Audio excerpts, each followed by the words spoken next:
थी सा ख़ालिस उहा क़बूल थींदी आहे जेका अल्लाह जी रज़ा ख़ातिर कई वञे। अल्लाह उन इबादत खे क़बूल कंदो आहे जंहिं इबादत में इख़लास हुजे। अला लिल्लाहि दीनुल ख़ालिस। क़ुरान में फरमाए अल्लाह उन दीन खे क़बूल कंदो आहे जेको ख़ालिस अल्लाह ताला जे लाइ हुजे। माण्हुनि जे ॾेख वेख जे लाइ, हवाए वाखाण जे लाइ, माण्हुनि जी भल भल जे लाइ, माण्हुनि जे तारीफ़ कराइण जे लाइ इबादत करणु इनखे रियाकारी सॾिबो आहे। माण्हुनि खे वाह वाह कनि, माण्हू मूंखे निमाज़ी सॾनि, माण्हू मूंखे हाजी सॾनि, माण्हू मूंखे आबिद सॾनि, हिन रमज़ान जा रोज़ा रखिया आहिनि, या पाण ॿुधाए, माण्हू पाण ॿुधाए मां बाबा रोज़ा रखियो आहियां, मूं हिन रमज़ान में सभु रोज़ा रखिया। ॾाढो फिलहाणे वक़्त में तकलीफ़ आई, हिकिड़ा वरी माण्हू इशारो ॾींदा आहिनि, पंहिंजी इबादत जो इशारो ॾींदा आहिनि त मूं हे अमल कयो, मूं हे इल्मु हासिल कयो, मूं हीअ बंदगी कई। घणनि माण्हुनि जी आदत आहे, ख़ुसूसन जेके आलिम थींदा आहिनि उन्हनि में इहो मर्ज़ अञा घणो पैदा थींदो आहे, रियाकारी वारो। घणा बुज़ुर्ग वॾा पीर मिलिया, उन्हनि सां मिलंदा आहियूं त पंहिंजूं करामतूं ॿुधाईंदा, पंहिंजी ज़ात जे बारे में ॿुधाईंदा त मूं हीअं कयो, मूं हेतिरियूं हदीसूं यादि कयूं, मूं हेॾी तबलीग कई। इहो माण्हुनि खे ॿुधाइण मां फ़ाइदो कहिड़ो थींदो? उनजो नतीजो त कोन निकितो। इबादत कबी आहे अल्लाह जे लाइ, बंदगी कबी आहे अल्लाह जे लाइ। इन रियाकारी खां मुंहिंजे दिलि पर नबी सल्लल्लाहु तआला अलैहि वसल्लम ऐं मुंहिंजे रब सख़्ती सां मना फरमाई आहे। बल्कि रियाकारी खे मदीने वारे साईं शिर्क असग़र सॾियो आहे, नंढो शिर्क, माना अल्लाह सां शरीक करणु। हिकिड़ो बुत परस्ती आहे, इहो शिर्क अकबर आहे। ॿियो इबादत में शिर्क असग़र हूंदो आहे, माना अल्लाह जे लाइ बि इबादत करे, माण्हुनि जे लाइ बि इबादत करे। इहो माना इबादत जी क़बूलियत जे लाइ हुन अल्लाह सां गॾु ॿियनि माण्हुनि खे शरीक कयो। मां तबलीग कयां ऐं मां चवां त मुंहिंजे पाड़े वारा मूं तां राज़ी रहनि, मुंहिंजा जमाती मूंसां राज़ी रहनि, इन जो हिकिड़े ज़र्रे जेतिरो मूंखे अजुर न मिलंदो, हिकिड़े ज़र्रे बराबरि मूंखे अल्लाह अजुर न ॾींदो। इबादत उहा क़बूल पवंदी, बंदगी उहा क़बूल पवंदी जेका नंढड़ी छो न हुजे, थोरी छो न हुजे, पर अल्लाह जे लाइ कई वञे। उहा थोरी इबादत उनजो अल्लाह वॾो अजुर अता फरमाए। मदीने वारे साईं फरमायो त इन अख़वफ़ मा अख़ाफ़ु अलैकुम शिर्कुल असग़र। बेशक मूंखे अवां ते शिर्क असग़र जो घणो ख़ौफ़ आहे, नंढो शिर्क असग़र जो ख़ौफ़ आहे। क़ालू वमा शिर्कुल असग़र या रसूल अल्लाह, या रसूल अल्लाह शिर्क असग़र छा आहे? क़ाल अर्रिया। मदीने वारे साईं फरमायो ॾेख वेख, माण्हुनि खे ॾेखारण जे लाइ अमल करणु। यक़ूलुल्लाहु अज़्ज़ व जल्ल लहुम यौमल क़ियामह, जेके रियाकार आहिनि क़यामत जे ॾियारे अल्लाह ताला उन्हनि खे फरमाईंदो इज़ा जुज़िय अन्नासु बिअमालिहिम, ए माण्हुनि खे ॾेखारण जे लाइ अमल करण वारो, वञो पंहिंजे अमलनि जो बदिलो बि माण्हुनि खां वञी वठो। इज़हबू इलल्लज़ीन कुंतुम तुराऊन फिद्दुनिया फंज़ुरू हल तजिदून इंदहुम जज़ा। वञो जंहिं माण्हुनि जे लाइ अमल कंदा हुयो, रोज़ा जंहिंखे ॾेखारण जे लाइ रखियव, निमाज़ूं जंहिंजे लाइ पढ़ियव, जन खे ॾेखारण जे लाइ तव्हां दीन सिखण जे लाइ वियो, जंहिंजे लाइ तव्हां माण्हुनि जी वाह वाह जे लाइ जेको अमल कयव, वञो उन्हनि ॾे वञो, उन्हनि खां वञी अजुर सवाब वठो। ॾिसो त उहे तव्हांखे छा था ॾियनि। मूं अलाह जे लाइ अजुर कोन कंदा हुयो, अमल कोन कंदा हुयो, मूं अलाह तव्हांजे लाइ रती बराबरि अजुर कोन्हे को। माज़अल्लाह अस्तग़फिरुल्लाह। मदीने वारे साईं फरमायो त अल्लाह ताला जो फरमाए, रब कायनात जो फरमाए अना अग़ना शुरका अन शिर्क, मां सभिनी शिर्क करण वारनि जे शिर्क खां बेनियाज़ आहियां। रब जो फरमाए मन अमिल अमलन अशरक फीहि मई गैरी तरक्तुहु व शिर्कुहु। मदीने वारे साईं फरमायो जेको अल्लाह जो फरमाए जेको मूंसां गॾु मुंहिंजे अमल में ॿिए माण्हू खे शरीक करे त मां अल्लाह उनजे अमल खे छॾे ॾींदो आहियां, उनखे बि छॾे ॾींदो आहियां। मूं वटि अल्लाह वटि उनजो को अजुर न आहे। ऐं साईं करीम सल्लल्लाहु अलैहि वसल्लम फरमायो मन सम्मअ सम्मअ अल्लाहु बिही व मन रअया रअया अल्लाहु बिही। जेको पंहिंजो अमल माण्हुनि खे ॿुधाए थो, माण्हुनि खे ॿुधाए मां बाबा हे अमल कयो आहे, हीअ इबादत कई आहे, अॼु राति बाबा मां सलात तस्बीह निमाज़ पढ़ी आहे, अॼु राति तहज्जुद खां पोइ मूं दुआ घुरी,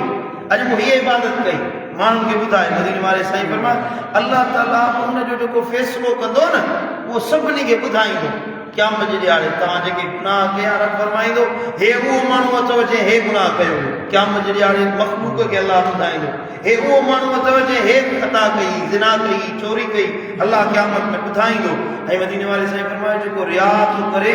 अलाह ताला हुनजे बारे में माण्हुनि खे हुनजो अंजाम ॾेखारींदो जंहिंखे जहन्नम जे फिलाणे खॾ में उछलायो वियो अल्लाहु अकबर कबीरा मदीने वारे साईं फरमायो अल यसीरु मिन रियाइ शिरकुन मामूली रिया बड़ो शिरक आहे नंढड़ो रिया दिल में थोड़ो अमल माण्हू जे लाइ वाह वाह जे लाइ थोरो ख़्यालु पैदा थी पवे इहो रिया निमाज़ पढ़े थो पियो रुगी इहो ख़्यालु करे त हे फलाणो माण्हू वञे थो पियो इहो वञी मूंखे ॾिसे त मां बि निमाज़ पढ़ां हमरा बि निमाज़ पढ़े सो पासे में हिकिड़ो अमरा हुजे हे साईं वॾो आबिद अथव राति जो तहजद पढ़ंदो आहे निमाज़ अध में टोड़े हिनखे इहो ॿुधा अमरा खे हिनखे इहो ॿुधा मां ॿ हज बि पढ़ी आयो आहियां निमाज़ टोड़े हिन अमरा खे इहो ॿुधा त मां ॿ हज बि पढ़ी आयो आहियां चलो तहजद कोन पढ़ंदो आहियां एॾो माण्हुनि जी वाह वाह जो शौक़ु मदीने वारे साईं लजपाल नबी मना कया बुज़ुर्गनि फरमायो आहे त विलायत बुज़ुर्गी अल्लाह जी दोस्ती रियाकार खे कॾहिं न मिलंदी अल्लाह जी मोहब्बत अल्लाह जी मारिफत अल्लाह जो इश्क उन माण्हू खे रती बराबरि न मिलंदो जेको रियाकारी करण वारो ॾिसो न हर साल में तक़रीबन 50-60 हज़ार आलिम पग ॿधी अचनि था उहे किथे था वञनि उन्हनि जो असर माण्हुनि जे मुआशिरे ते छो नथो थिए असांजो मुआशिरो सॼो ज़िनाउनि में चोरियुनि में रमज़ान पियो थो हले माण्हुनि में रमज़ान आहे ई कोन्हे को अजर सवाब जी नियत आहे आलिम वञी उन्हनि खे तबलीग कनि उन्हनि जो असर छो नथो थिए मूं जहिड़ा मुबलिग अचे वेहनि था जेके माण्हुनि खे ॾेखारण जे लाइ अमल था कनि त माण्हुनि जे दिलनि ते कहिड़ो असर थींदो कहिड़ो हुनजो फ़ाइदो थींदो हिकिड़ो नंढड़ो बा अमल आलिम मुंहिंजा क़िबला मुर्शिद दिलबर साईं हाणे महीने में तक़रीबन हे छोकिरा रखंदा त 60-70 तकरीबूं तव्हांखे करे वियो आहियां हिन 15 ॾींहंनि में 50-60 तकरीबूं करे वियो आहियां हुनजो असर हले थियो हले न थियो अलाह कंदो थींदो इंशाअल्लाह पर इन 50-60 जॻहियुनि ते मुंहिंजा क़िबला आलम हिकिड़ी नसीहत फरमान हुनजो वॾो असर थींदो आहे छो त हुनजी दिलि पाक आहे जेको रियाकार हूंदो आहे हुनजो असर न थींदो आहे जेको इख़लास वारो हूंदो आहे उनजो असर उनजे लफ़्ज़नि जो असर दिलनि ते पवंदो आहे मदीने वारे साईं फरमायो क़यामत जे ॾियारे अल्लाह ताला सभ खां पहिरियां 3 माण्हुनि जो फ़ैसिलो फरमाईंदो 3 माण्हुनि जो फ़ैसिलो मां आलिमनि जो नालो इन जे करे कोट कयो मथां को माण्हू एतिराज़ करे साईं आलिमनि ते एतिराज़ करे नबी जी हदीस आहे साईं करीमन फरमायो 3 ॼणनि जो फ़ैसिलो सभ खां पहिरियां थींदो हिकिड़ा शहीद ॿिया आलिम टियां सखी सभिनी खां पहिरियां क़यामत जे ॾियारे सही मुस्लिम शरीफ़ जी हदीस आहे शहीदनि जो फ़ैसिलो थींदो आलिमनि जो फ़ैसिलो थींदो ऐं सखी सखावत करण वारनि जो ख़ैर ख़ैरात करण वारनि जो सभ खां पहिरियां फ़ैसिलो थींदो पर उन्हनि में जेके रियाकार हूंदा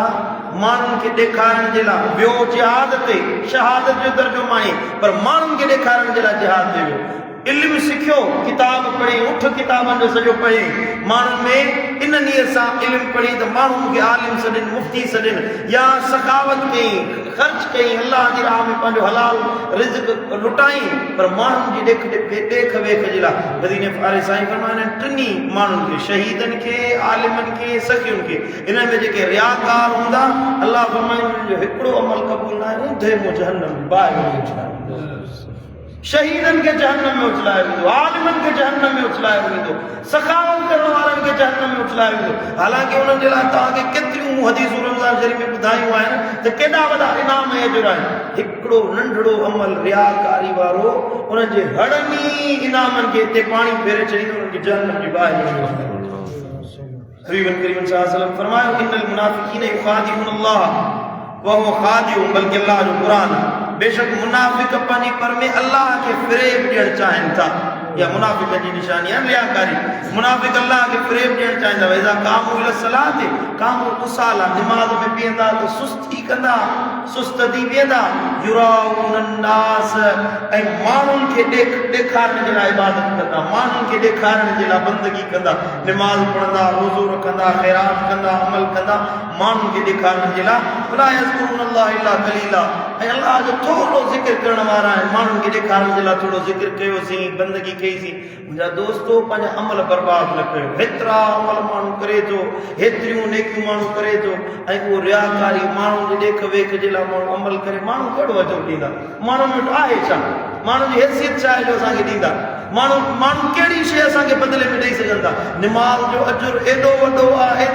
जेको हिन दुनिया में समाइजी नथो सघे हिन ज़मीन जी हैसियत ई न आहे जो तव्हांजे हिकिड़े रोज़े जी जज़ा बणिजी सघे हे दुनिया जा सोन चांदी हीरा जवाहर माल मिल्कियत धन धरावत ज़मीन जायदाद बादशाहियूं सभई हिकु पासे हिकु रोज़े जो बदिलो नथा बणिजी सघनि हिकिड़े रोज़े जो बदिलो नथा बणिजी सघनि रोज़ो त वॾी शइ आहे तव्हां जेका फजर जूं बरकातूं सुन्नत पढ़ो था मदीने वारे साईं फरमा इहे दुनिया व माफ़ी आहे त वधीक अल्लाह वटि महबूब हूंदियूं आहिनि जेको बि ज़मीन में आहे इहे बरकातूं सुन्नत जूं अञा वधीक शान वारियूं माण्हू छा ॾींदा उहे त 3 रकातुनि जो अजुर नथा ॾेई सघनि अजुर ॾियण वारो त अल्लाह आहे मुंहिंजो मालिक आहे न पोइ अमल उन अल्लाह जे लाइ कयो जेको वॾा इनाम ॾियण वारो आहे वॾा इकराम अता करण वारो हू तव्हांखे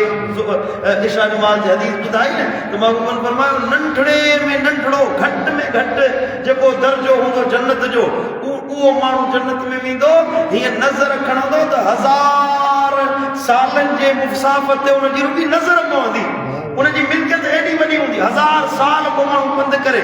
1000 सालनि जो पंधु ते उनजी मिल्कियत खुटण वारी न हूंदी घटि में घटि दर्जे रखण वारो इहो माण्हू अंदाज़ो लॻायो त वॾनि दर्जनि वारे खे अलाह केतिरा मक़ाम अता फरमाईंदो जन्नत इहे माण्हू ॾेई सघनि था जन्नत जा हिकिड़ी जन्नत जी नहर नथा ॾेई सघनि माण्हू कहिड़ी हैसियत आहे उन्हनि जी उनजे करे माण्हुनि जे लाइ अमल न कयो अमल कबो अल्लाह जे लाइ रब राज़ी आहे ॿई जहान मुचारा थियो अल्लाह ताला असां सभिनी खे रियाकारी खां बचाए अल्लाह असांजी दिलयुनि में इख़लास पैदा फरमाए हर अमल में अल्लाह ताला असांखे ख़ालिसियत अता फरमाए اللهم اجعلنا من التوابين اللهم امين من عبادك الصالحين حبيبنا محمد